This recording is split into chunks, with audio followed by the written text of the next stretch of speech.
Okay, so welcome to the class again, and we're going to start with the prayers of Yeah. Bhagavad Gita in the introduction.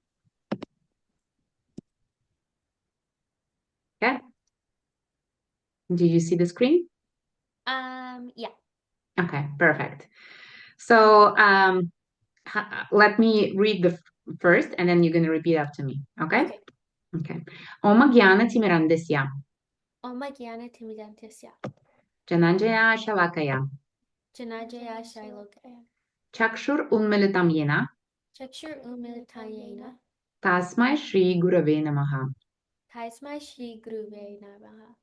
Shri Chaitanya Manobishtam Shri Chaitanya Manobishtam.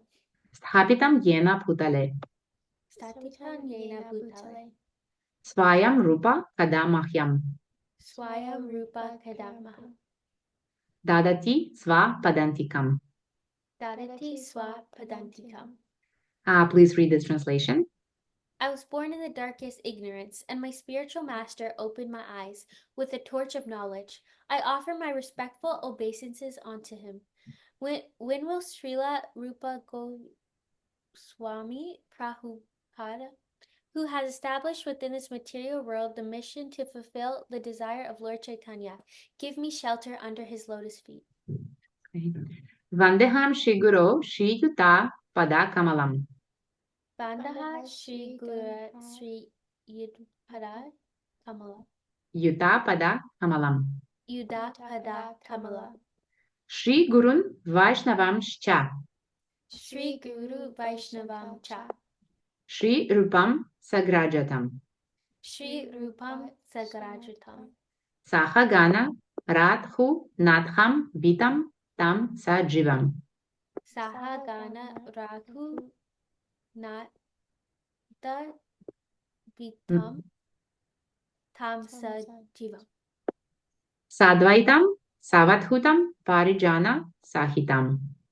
Sadvitam Savitam Parajana Sahitam. Krishna Chaitanya Devam. Krishna Chaitanya Devam. Shri Radha Krishna Padan. Shri Radha Krishna Padan. Sahagana Lalita Shri Vishakha Nvitamscha. Sahagana Lalita Shri Vishavitam Cha. Vishakhan Vitamscha. Vishakhan Vitam Cha. Vitamscha. Becomes Cha. Okay, wonderful. Please read the translation. Do you want to read it? I offer my respectful obeisances unto the lotus feet of my spiritual master and unto the feet of all Vaisnavas. I offer my respectful obeisances unto the lotus feet of Srila Rupa Goswami, along with his elder brother Sanatana Goswami, as well as Raghunatha. Raghunatha. Don't. Sorry. Raghunatha Dasa.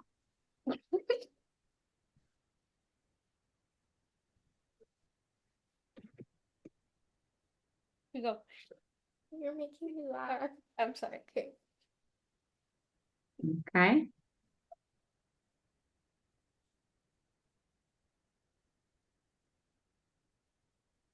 What is so funny? Not yet. Come on, try. Do you want me to do it? Okay, sorry. Okay, I'll do it. Raghunatha Dasa and Raghunatha. Wait. Pata. Sorry. Now you stop, please. Bata, Gopala, Bata, and Srila Jiva Goswami. I offer my respectful obeisances to Lord Krishna Chaitanya and Lord Nityananda, along with Vata Acharya, Gadhara, Srivasa, and other associates. I offer my respectful obeisances to Srimati Radharani and Sri Krishna, along with their associates Sri Lalita and Vishaka. Hey Krishna Karuna Sindhu. Hey Krishna Karuna Sindhu. Dina Banho Jagat Pate. Dina Banu Jagatpate. Gopisha Gopika Kanta. Gopisha Gopika Kanta. Radha Kanta Namostute. Radha Kanta Namostute. Translation. You want to do this or me? Oh, my dear Krishna, you are the friend of the distressed and the source of creation. You are the master of the gopis and the lover of Radharani. I offer my respectful obeisances unto you. Tapta Kanchana Gaurangi. Tapta Kanchana Gauraji. Radhe Vrindavaneshwari. Radhe Vrindavaneshwari. Vrishabhanu Suti Devi. Rishabhanu Sutta Devi. Pranamami Hari Priya. Pranamami Hari Priya. Translation. I offer my respects to Radharani, whose bodily complexion is like molten gold, and who is the queen of Vrindavan. You are the daughter of King Vishupanu, and you are very dear to Lord Krishna. Okay. Vancha Kalpatarubhyascha. Manchu Kalpa Tarabhyascha. Vancha Kalpatarubhyascha. Vancha Kalpa Tarabhyascha.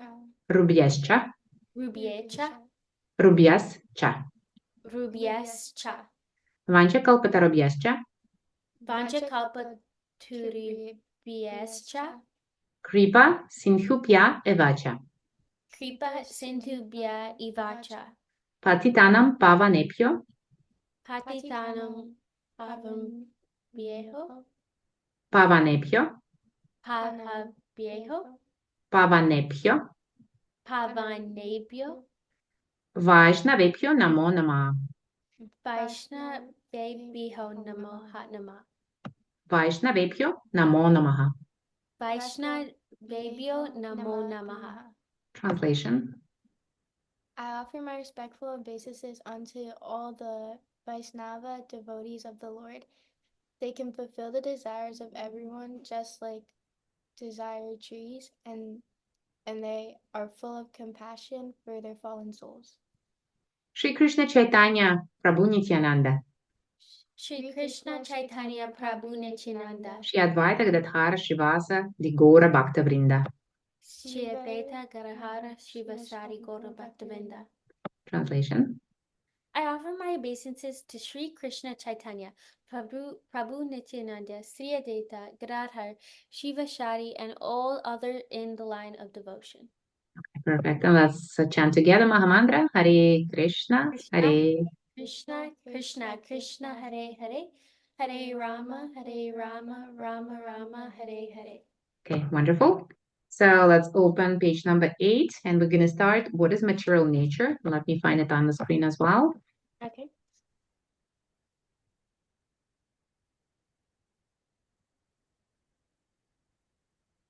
Here you go. What is material nature? Okay. Is it more convenient to read from the screen? Is it okay? Yeah, I think it's easier on the screen. It's easier, right? Okay, perfect. Just do it like that. Okay, so let's read now. Okay. Yeah, so let me start first, and then you're going to continue. We're going to go paragraph by paragraph with explanations, and if you have any questions, you can ask them, or if you don't understand anything, please also ask. Okay. Thank you. What is material nature? This is also explained in the Gita as inferior prakriti, inferior nature. So inferior means external, something which is external. The living entity is explained as the superior prakriti. Prakriti is always under control, whether inferior or superior. So the living entity, like souls, spirit souls, they are inferior, meaning, they are superior. Okay, and material nature is inferior. So both material and spiritual energies, they belong to the Lord. Okay. Okay, Prakriti is female and she's controlled by the Lord. So the nature it's herself, right? Itself is a female and she's controlled by the Lord, just as the activities of a wife are controlled by the husband. Prakriti is always subordinate, predominated by the Lord, who is the predominator. The living entities and material nature are both predominated, controlled by the Supreme Lord. According to the Gita, the living entities all the parts and parcels of the Supreme Lord are to be considered Prakriti. So although we are part and parcels of the Supreme World, right, we are also considered as the energy of the Lord. Okay. This is clearly mentioned in the 7th chapter of Bhagavad Gita. Apariyam itas tvanyam prakritim vidhi me param jiva bhutam. This material nature is my inferior prakriti, but beyond this is another prakriti, jiva bhutam, the living entities. So both material and spiritual, right, the living entities, will all refer to um, the prakriti, meaning that which is the nature, actually, the energy of the Lord. Okay. Okay. Okay, let's continue. Who would like to read? Material nature itself is constituted by three qualities: the mode of goodness, the mode of passion, and the mode of ignorance. Above these modes, there. So let's clarify quickly here. So material nature is constituted by three qualities. So there are three qualities within the material nature. Mode of goodness. Mode of goodness means something which creates elevates the person, basically. So what is considered mode of goodness? Desire to take care of yourself, okay? Desire to get the education. Well-being is the mode goodness, represented by the mode of goodness. Knowledge also represented by the mode of goodness. So mode of goodness is the closest to the spiritual. Basically, the material nature, the highest level of the material nature is, or the highest quality is the mode of goodness. The mode of passion is underneath, is the lower than mode of goodness. Passion is described as craving for the results, attachments, anger, greed can be there. And people who are under the influence of the mode of passion, they may work a lot, they may be exhausted, they may have different attachments and anxieties of like fears of losing those things. So this is what the mode of passion creates. And the mode of ignorance represents diseases, weaknesses, fatigue, lack of belief, information which is not true. What else? Laziness, sleep, like some people cannot wake up, right? It's also represented by the mode of ignorance. And the mode of ignorance basically drags the person into the degradation or any living entity. So, yes, again, material nature itself is constituted by three qualities. So, depending on our desires, on our thoughts, and on our activities, we put ourselves under the influence of any of these three qualities. Okay. Is that clear? Yes, Yep. you don't have. Okay. All right. So let's continue. Above these modes, there is eternal time, and by a combination of these modes of nature and under the control and purview of eternal time, there are activities which are called karma. So see, there is a hierarchy. So above the modes of material nature, there is eternal time. Okay. Okay. And there are activities which, so that eternal time under the control of the law of karma. Okay. So basically, when so the time exists, basically, we have an idea of time where we have the beginning and the end, right? When we're in eternity, there is no such a thing as time. But just here, because in the material world, things get born and they exist for a certain time, right? And then they get this kind of destroyed, they disappear.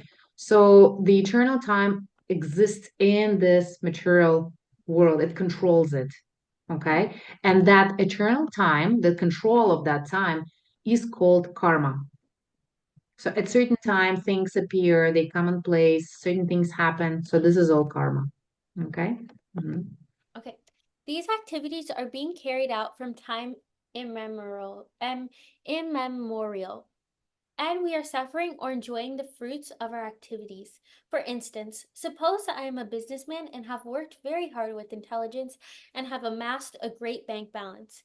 Then I am an enjoyer. But then say I have lost all my money in business. Then I am a sufferer.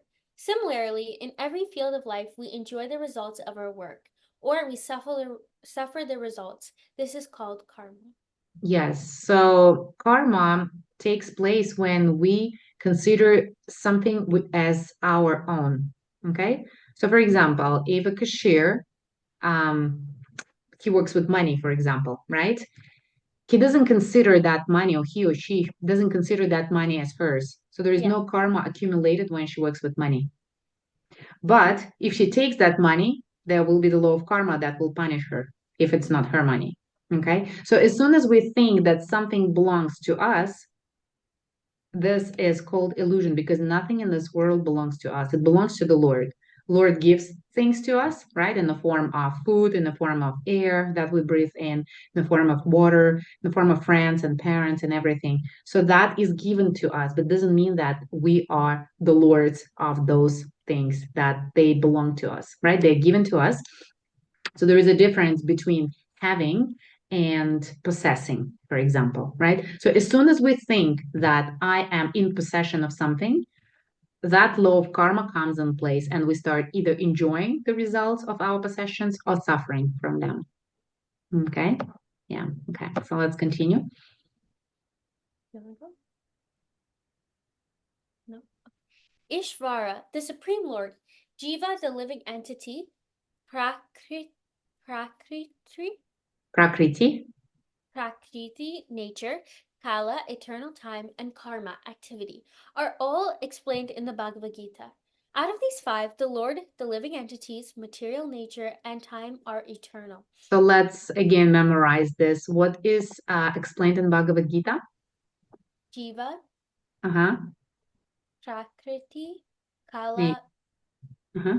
Karma, and yeah, Yeah, so Ishvara, it's number one, right? The Lord who so controls Ishvara. everything.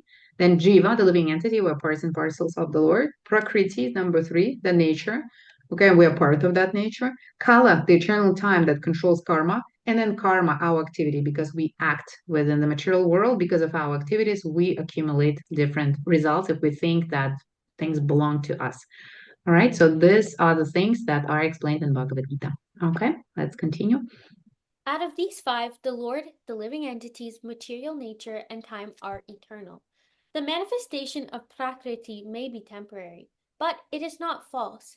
Some Okay. philosophers, okay, So let's also memorize here. So there are eternal and there are temporary things, right? Among this. So the yeah. Lord, the living entity, and material nature, they are eternal. So they are never born. They will not die. They are eternal. But Mhm. manifestation of Prakriti may be temporary, but not false. Okay. Mhm. Some philosophers say that the manifestation of material nature is false, but according to the philosophy of Bhagavad Gita, or according to the philosophy of the Vaishnavas, this is not so. The Mhm. manifestation of the world is not accepted as false. It is accepted as real, but temporary. It is likened unto a cloud which moves across the sky, or the coming of the rainy season, which nourishes grains. As soon as the rainy season is over, and as soon as the cloud goes away, all the crops which were nourished by the rain dry up. Similarly, this material manifestation takes place at a certain interval, stays for a while, and then disappears. Such are the workings of Prakriti. But Mhm. this, So this Prakriti here is considered as compared with the rains, right? The rains come and go. Same as with Prakriti, it appears in intervals. So it has some time, then it disappears, right? And then with the next creation, it appears again. so is Prakriti the nature of humans? What is this? Like when it says Prakriti is nature, like what nature? Like the nature of like human behavior? Yeah, so as we read at the beginning, what is material nature, right? So we have there is material nature, which is Prakriti and living entities. So basically, the nature consists of two. It's inferior nature and superior nature. Inferior nature is material, and superior nature is living entities, which is spiritual, right? It's all called Prakriti. Mhm. Okay, Um, let's. okay. This material nature is that where we were? No. This material nature is separated energy. Hold on, where did we stop? Similarly, this material manifestation takes Oh place yeah. here. Such are. Such are the workings of Prakriti, but the cycles working eternally. Therefore, Prakriti is eternal. It is not false. The Lord refers to this as my Prakriti. This material nature is the separated energy of the Supreme Lord, and similarly, the living entities are also this energy of the Supreme Lord, although they are not separated but eternally related. So So, see how it is. The material nature is separated energy, but the mhm, living entities, we are the living entities, we are eternally related. We are not separated. But we feel so because we are in the material energy at the moment, like in the material nature at this moment. yeah. Hmm. Okay, so the Lord, the living entity, material nature, and time are all interrelated and are all eternal. However, the other item, karma, is not eternal. The effects of karma may be very old indeed. We are suffering or enjoying the results of our activities from time immemorial. Immemorial. Immemorial. So our body basically, it has the time, right? When Yeah. it's going to be kind of goes in, gets depreciated basically, right? Yes. And, but karma lives much longer than the body. Okay. Okay, it exists with from time immemorial. Why is it so? Because our emotional and mental, which is subtle body, right? The mind, the intelligence, and the false, like the ego itself, they exist much longer than the body. So the karma lives in that subtle body. Therefore, when we chant mantra now, when we reading Bhagavad Gita, we spiritualize those levels. When we chant Maha Mantra, we spiritualize our mind. When we read Bhagavad Gita, we spiritualize our intelligence. And that's how we transform our material ego into our spiritual body. Okay? Yeah. But Mm-hmm. we can change the results of our karma or our activity, and this change depends on the perfection of our knowledge. We are engaged in various activities. Undoubtedly, we do not know what sort of activities we should adopt to gain relief from the actions and reactions of all these activities. But this is also explained in the Bhagavad Gita. Yeah, so there are multiple actions and reactions accumulated by us through millions of years. Okay. And a certain quota, meaning that portion of that karma, is given to each of us just for this life. You can see it astrologically, for example, what portion of the karma is given here. Okay. So, basically, but what it says, what is important here, it says that we can change the results of our karma or our activity, and this change depends on the perfection of our knowledge. Basically, with the knowledge, we can change our karma. For example, if we have any bad karma, right? And now we are accumulating the knowledge that can fix our activity. So some of that negative karma can be eliminated by the power of this knowledge. Okay, so some karmas can be eliminated, some karmas cannot. So, for example, the karma of the fact that I'm a man or I'm a woman, it's also karma that cannot be eliminated because it's already done, right? Or the color of the eyes or the family where the person was born. So this cannot be changed. It's called prarabdha karma. But kriyamana karma, meaning that our actions, what we do, okay, and other types of karma that didn't reveal itself, they can be changed through the knowledge and through the process of meditation, developing love, that reestablishing that connection with the Lord. Okay. Mhm. Okay. All right. Next one. Mhm. This one. The position of the Ishrava, the Supreme Lord, is that the Supreme Consciousness, the jivas, or the living entities being parts and parcels of the Supreme Lord, are also conscious. Both, Mhm. both the living entity and material nature are explained as Prakriti, the energy of the Supreme Lord, but one of the two, the jiva, is conscious. So material energy is not conscious. Jiva is conscious. The Supreme Lord is the supreme consciousness. Jivas, as parts and parcels, they also have consciousness. So material nature, matter, it's not conscious, right? It's, for example, when the soul leaves the body is unconscious because the soul is not there. When the soul is there, the consciousness is there, and that's why the body is alive. So the consciousness makes basically the soul through the consciousness makes the matter alive. Mm. Mm-hmm. Here. The other prakriti is not conscious. That is the difference. Therefore, the jiva prakriti is called superior because the jiva has consciousness, which is similar to the Lord. So why is Jiva superior and material nature is inferior? Um, because jiva has consciousness. Exactly. Yes. And material nature doesn't. Mm-hmm. The Okay. Lord is supreme consciousness, however, and one should not claim that the jiva, the living entity, is also supreme consciousness. The living being cannot be supremely conscious at any stage of his perfection, and the theory that he can be so is a misleading theory. Conscious he may be, but he is not perfectly or supremely conscious. Exactly. Thank you so much. Okay, now I will read. The distinction between the Jiva and Ishvara will be explained in the 13th chapter of Bhagavad Gita. The Lord is Kshetra Ya, conscious, as is the living being. But the living being is conscious of his particular body, whereas the Lord is conscious of all bodies. So the Lord is aware of everything, all bodies, all the creations, all the universes. And we are just conscious of what we have. It's our body. Because he lives in the heart of every living being, and it means that the Lord is present, it's sitting next to our soul in the form of Paramatma. He's conscious of the psychic movements of the particular jivas.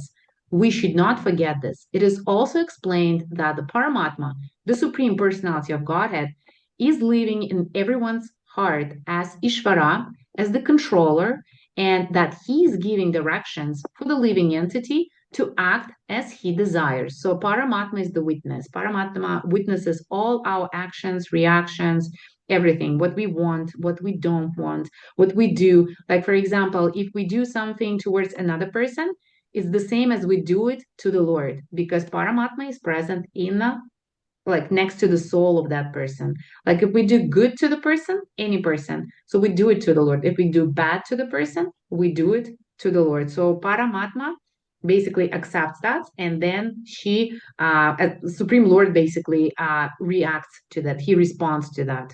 Okay. Therefore, we need to remember that every living being is accompanied by Paramatma. Okay. The living, okay, let me see where I stop. Paramatma, the Supreme Personality of God, is living, and everyone as they, and he is giving the directions. Okay, the living entity forgets what to do. First of all, he makes determination to act in a certain way, and then he is entangled in the actions and reactions of his own karma. Okay, so compared to Paramatma, small individual souls, they're very forgetful.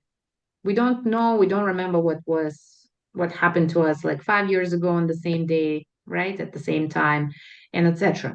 While Paramatma has eternal memory, it remembers everything. After giving up one type of body, he enters another type of body. So this is what happens to the soul, right? We change the bodies as we take off and put on clothes. So the body is considered as a cloth that gets old and we change it. As the soul thus migrates, he suffers the actions and reactions of his past activities, which means that the soul migrates according to the actions and reactions. Okay, the soul acquires the body in the next life, which is a result of his or her actions and reactions in the past. Okay, so our body is a result of our karma, of our activities. Now while we are doing this activity, we are creating a spiritual body. But while we are doing other activities, we are creating another body accordingly. If we do not offer the results of our activities to the Lord. Okay. All right. These activities can be changed when the living being is in the mode of goodness, insanely insanity and understand what sort of activities he should adopt. And there is a very small, like a simple example. For example, a person has problems in relationships, right? It means that the person is in the mode of ignorance or probably passion on the level of relationships, meaning that there is no knowledge or wrong knowledge. Okay. Now the person would like to change. Will he be able to change the quality of the relationships being under the influence of the mode of passion or ignorance? No. No, because it's the same knowledge that created the problem, right? We cannot fix the problem the same level where it was created. Therefore, he needs to get some education, maybe read some books, maybe attend some courses to learn what is the proper way to build the relationships. So that proper knowledge is mode of goodness. And therefore, for the mode of goodness only, we can change our activities because we gain the understanding what is right and what is wrong. If he does so, then all the actions and reactions of his past activities can be changed. Why? Because if there are any mistakes that we made, it was because of lack of knowledge and understanding. So once we gain the right knowledge and understanding, we can change our actions.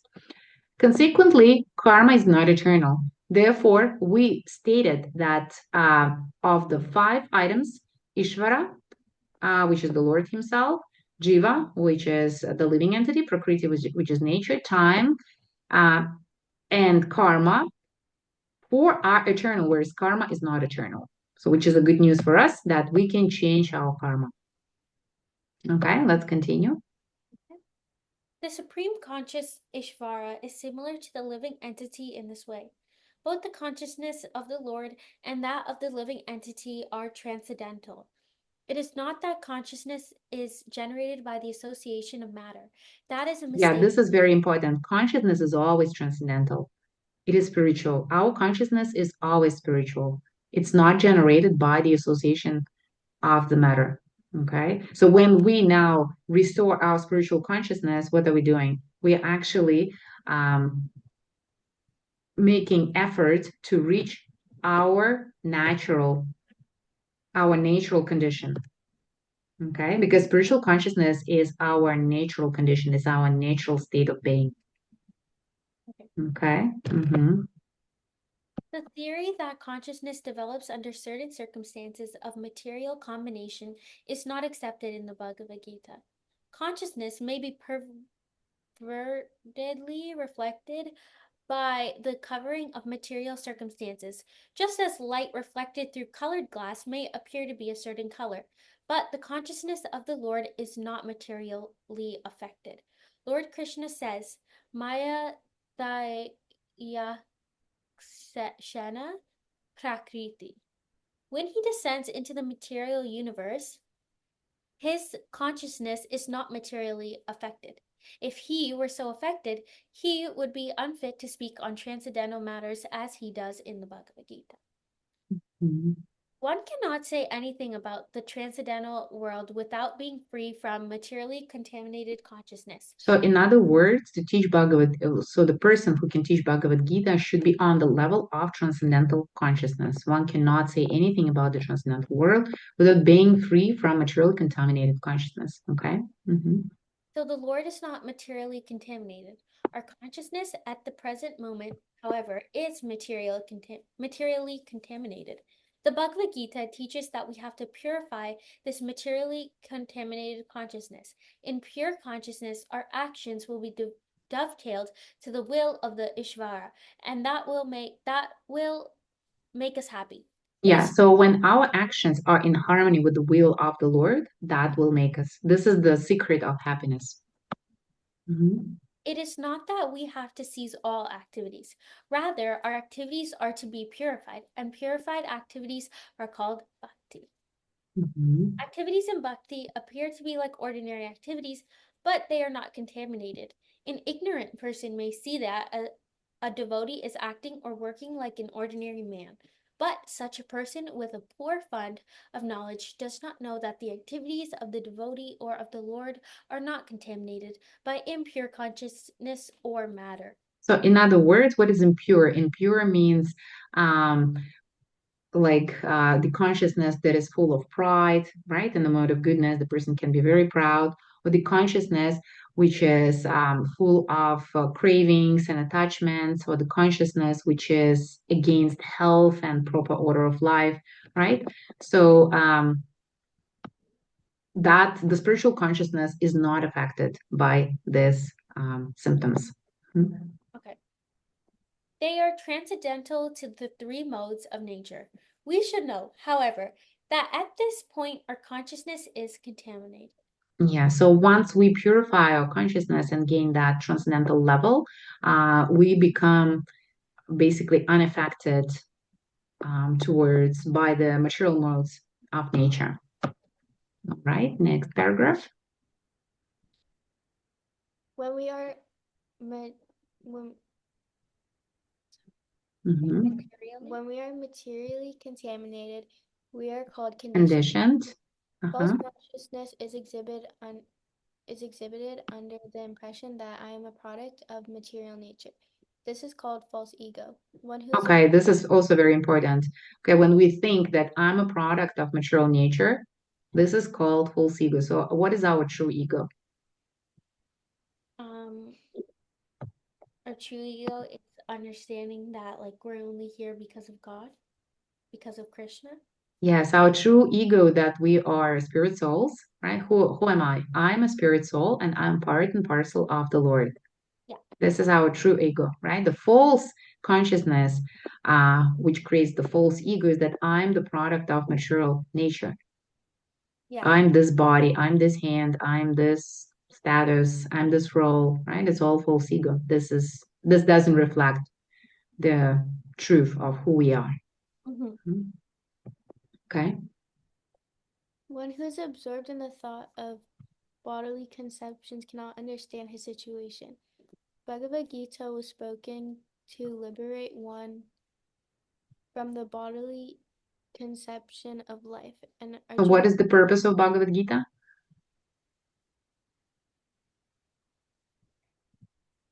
to liberate one from the bodily conception of life. Yes, exactly. To give that understanding that who we are. Mm-hmm. And Arjuna put himself in this position in order to receive this information from the Lord.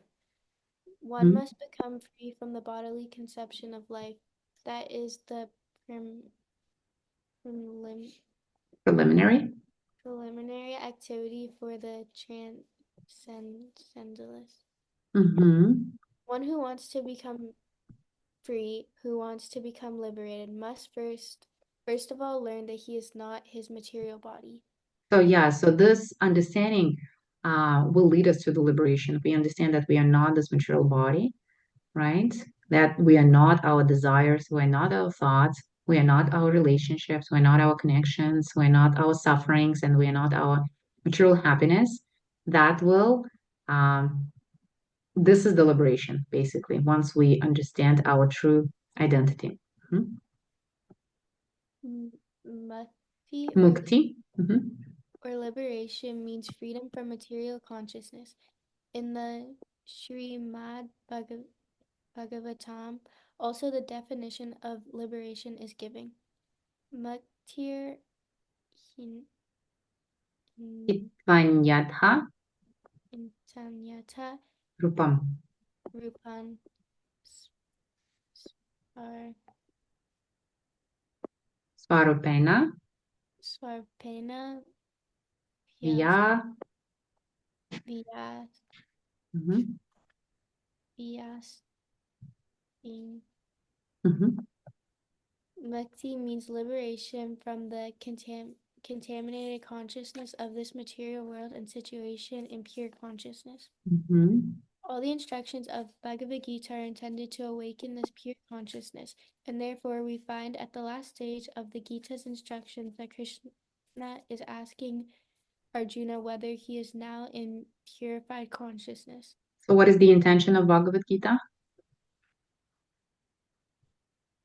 Mm, Here. to to awaken his pure consciousness. Yes, to awaken our pure consciousness. Mhm. Okay. Purified consciousness means acting in accordance with the instructions of the Lord. This is the whole sum and substance of purified consciousness. Consciousness is already there because we are part and parcel of the Lord. But for us, there is the affinity of being affected by the inferior modes. But the Lord, being the Supreme, is never affected. That is the difference between the Supreme Lord and the small individual souls. Okay, perfect. So as soon as we start acting with the instructions, in accordance with the instructions of the Lord, that will be understood so that will mean that our consciousness is pure. Okay. All right. Okay. So what is consciousness? Now, it's another very important point. This consciousness is I am, then what am I? In contaminated consciousness, I am means I am the Lord of all I survey. I am the enjoyer. So, how to know that we are the enjoyers practically? What is If the practical, yeah, feeling? if we're not like struggling, we feel like we have like a lot of stuff and we feel like we have like good health and stuff. Yeah. So, basically, if we think, the thinking, right? I'm the Lord of all I survey, I'm the enjoyer, is revealed in our happiness over material things. Like, Mm-hmm. for example, we're getting a gift. Oh, I'm so happy, right? Or somebody is saying a bad word to us. Oh, I'm unhappy. Yeah. Okay. Yes. So that means that we are trying to basically control, right, that material energy. Happiness means that our expectation is fulfilled. I'm getting what I want, right? Unhappiness means I'm not getting what I want. Yeah. And that makes us in a position that things should be the way I want, you know? So that's makes us either enjoy or suffer, which are the two sides of the same thing. Okay. The world revolves because every living being thinks that he is the Lord and creator of the material world. Material consciousness has two psychic divisions. One is that I'm the creator, and the other is that I am the enjoyer. Okay, give me the examples. Where can we apply this? I'm the creator and I'm the enjoyer. Like in the material world, Yes. could it be like the creator could be like the creator of like a restaurant and then the enjoyer is like who's eating the food? Yes. Or like, for example, if we are doing something and we're saying, I did this, right? We're Mm-hmm. not saying that by the will of the Lord and using his energies, the Lord allowed me to do this, right? No, we say, I did this and I'm supposed to get the result. So this is the thinking of creator and enjoyer. But actually, the Supreme Lord is both the creator and enjoyer. How to understand this? Because he made everything, but he also is like really happy and he gets to like enjoy giving all of us life. Okay, let's use just this class as an example. But actually, the Supreme Lord is both the creator and enjoyer. So how does the Lord create the situation where we are now? We are studying Bhagavad Gita. Mm-hmm. We are reading. How can we apply it in this situation? Because it's his like book, like the principles of his book that we're Hmm. reading. And Hmm. then he's also the enjoyer because he sees like people learning about the Bhagavad Gita and praying and Hmm. So what did he create so that we can study this knowledge now? the Bhagavad Gita. He created, yes, so he gave World, us Bhagavad Gita. Uh-huh. What else? like the people. He created our body that is Yeah, capable of reading and comprehending, right? yeah, He created what? The will, right? No, I mean, we have a choice, but he approves that whether we're going to get it or not, what we want, right? He created what else? He's the time. So yeah, we have time, right? He's the space because he says, I'm the ether mind. water, fire. So we are in the space. We're in his space. If we have no eyes, can we read this? No, right? If we have no ears, we have no space, no time. So basically, the fact that we are sitting here is his creation. Mm-hmm. Okay? Yes. We cannot create this. We can Yeah. only use it as an opportunity. And if we understand that, right? So we are engaged at the moment in the activities which makes the Lord happy because the Lord would like us to read Bhagavad Gita. Yeah. And here it says he is both the creator and the enjoyer. Okay? So that activity is according with his instructions, which is liberating for us. Okay? So like you can use any other example, like you go to school. Yeah. Yeah, he created the opportunity. So by understanding, I'm not going. Actually, you go, you allow me. Okay. I'm not getting this result. I'm not getting this good marks. Yeah. You're getting, you're allowing me. Okay. Yeah. That will change the consciousness that we are a part of it. It's the same understanding as, for example, if a finger, I'm always using the fingers, right? It's easy to understand because it's our part and parcel, right? If the finger says, I did that food, but who did that food? Whose intelligence was there? Yeah. The Yeah, brain. so the finger might not recognize that this finger is a part of the whole system. Yeah. That there was intelligence, there was an idea, and there was a reaction from the brain, right, for the nervous system towards the finger to do certain things. Yeah, so the finger cannot recognize this, but this knowledge, by using this knowledge, we can understand that we are part of a big supreme person, right? And who actually creates, who enjoys, who gives the opportunity to us. Okay. All right. And the living entity being part and parcel of the Supreme Lord is neither the creator nor the enjoyer. Mm-hmm. So, how do you think this can help us in a daily life? If we understand we didn't create anything, so there is nothing to suffer or enjoy. Yeah. How do you think this can help us? Because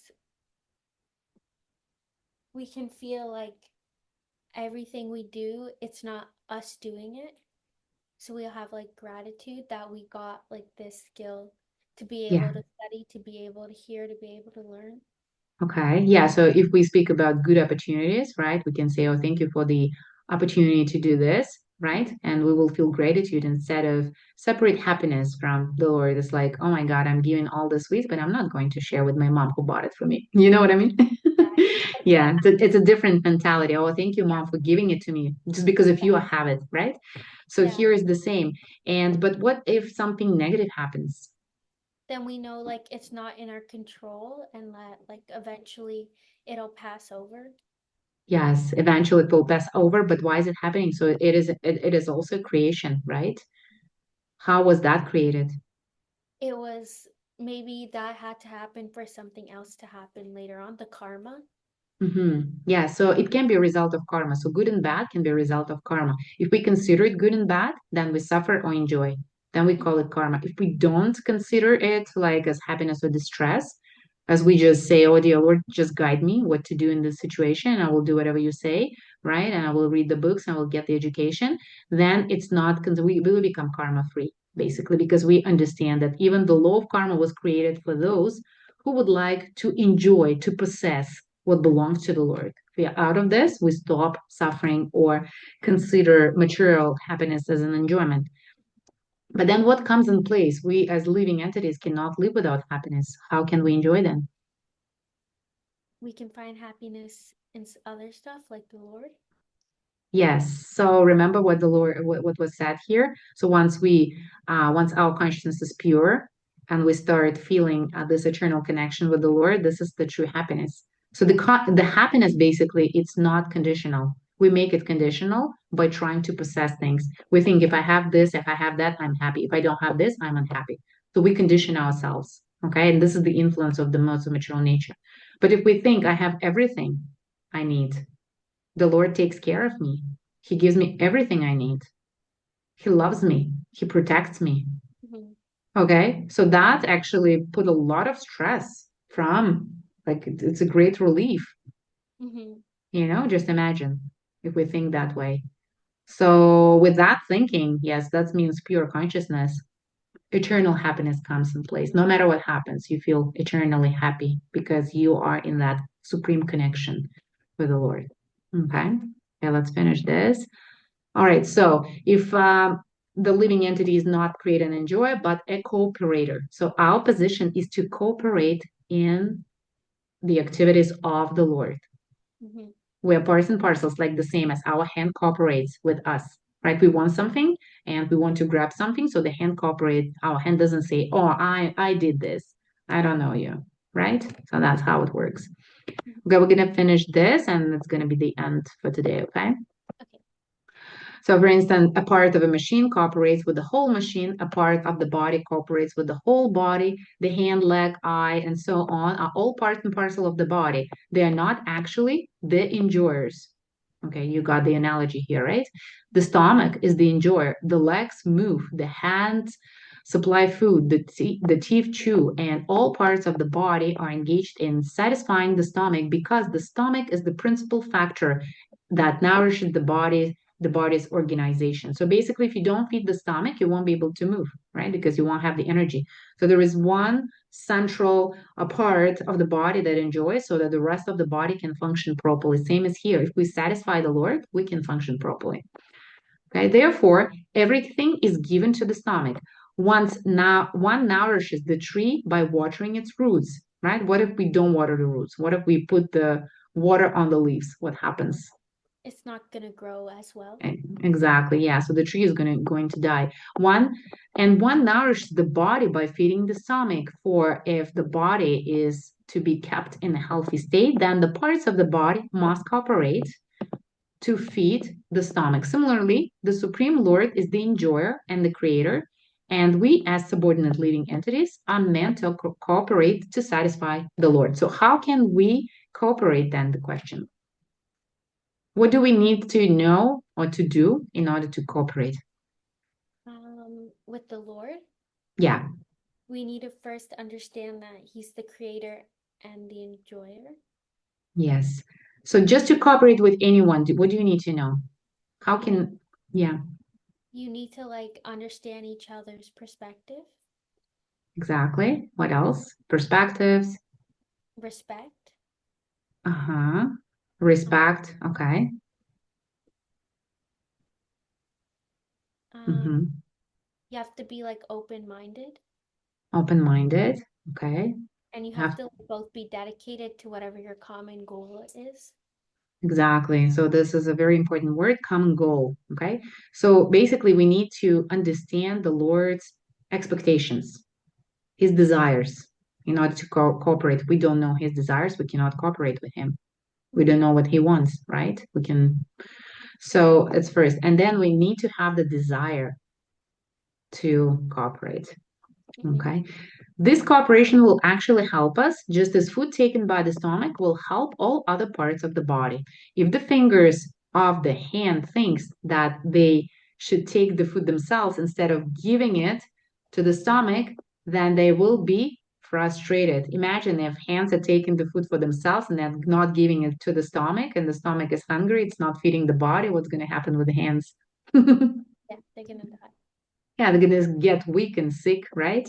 Yeah. The central figure of creation and of enjoyment is the Supreme Lord, and the living entities are cooperators. By cooperation, they enjoy.